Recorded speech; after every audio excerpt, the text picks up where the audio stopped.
Have you ever looked at your to-do list at the end of the day and thought, I was busy for 12 hours, but I didn't actually move my life forward?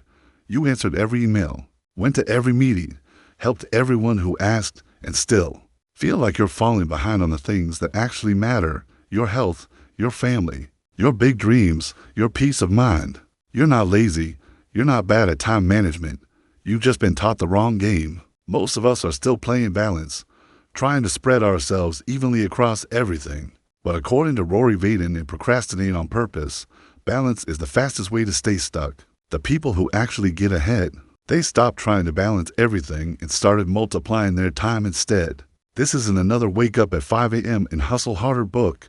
It's a smarter, kinder, more strategic way to spend the 24 hours you've been given, and it might be the most important shift you make this year. The lie we've all been sold, just find balance. We've been told that the secret to a good life is work-life balance. Give a little to everything. Keep all the plates spinning. Sound familiar? Here's the brutal truth Rory Vaden drops. Balance is a terrible strategy. Think about it like this. If you're $50,000 in debt, would you try to balance your payments by throwing an extra $20 at it every month while still spending on everything else? Of course not. You go all in on paying off the debt. You create imbalance on purpose, cutting back hard in other areas so you could throw massive resources at the one thing that's holding you back. The same rule applies to your time. If you want to build a business, get in shape, write a book, or be present with your kids, you can't sprinkle tiny bits of effort everywhere and expect big results. You have to create strategic imbalance, pouring extra time into what matters most while ruthlessly cutting what doesn't. Time is the one resource you can never get more of. So the real question isn't how do I balance everything? It's how do I multiply the time I already have? Why most people stay stuck, and the 8% who don't. We live in a world drowning in urgency. Your phone pings. Your boss needs it now. Your friend wants to grab coffee. The group chat is blowing up.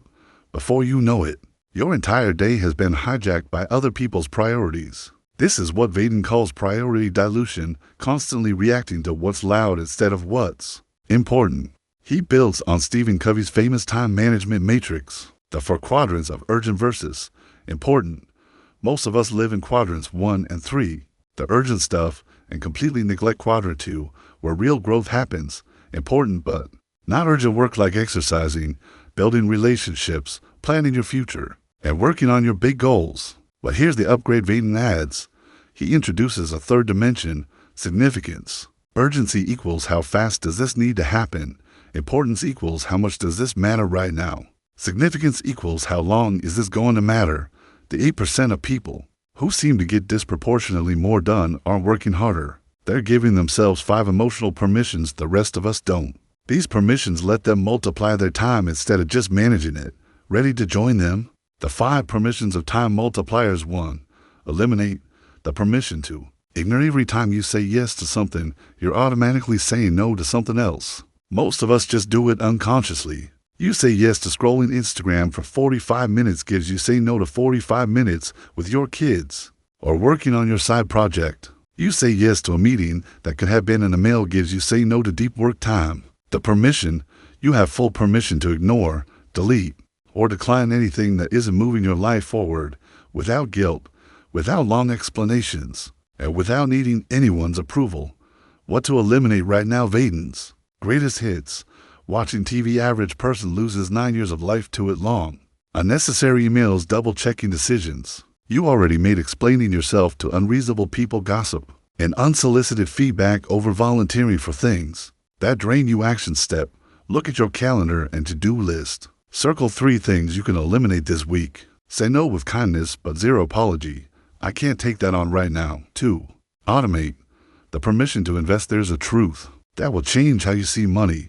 Sometimes the fastest way to buy time is to spend money. Automation is to your time what compound interest is to your money. It multiplies without you having to do extra work. Stop saying I don't have the money when the real cost of not automating is hundreds of hours of your life. Real examples you can use today. Use tools like Zapier, Hootsuite, or Buffer to handle social media and repetitive emails. Set up automatic bill pay. For every recurring expense, use online training platforms instead of personally training every new team member. Subscribe to meal kits or cleaning services if they free up hours. you can use for higher value workweek win. Pick one repetitive task you hate doing every week and automate or outsource it this month. The time you get back is worth way more than the small monthly cost. 3. Delegate. The permission to be imperfect. Perfection is one of the biggest time thieves in the world. You spent 40 minutes rewriting an email that only needed to be good enough. You refuse to hand off tasks because no one will do it as well as me. Meanwhile, your most important work sits untouched. Vaden's simple formula. Calculate your money value of time MVOT. Take your annual income and divide it by the hours you actually work. If you make $80,000 working 1,000 hours a year, your time is worth $40 per hour. Now ask yourself, is spending 45 minutes on this task really worth $30 of your time? The permission. You are allowed to be imperfect. You are allowed to let other people do things at 80% of your quality if it frees you up to do the 20% of work that only you can do. Action step. Make a list of everything you do in a week. Mark anything that could be done by someone else even if not perfectly. Start delegating the lowest value items this week. 4. Procrastinate.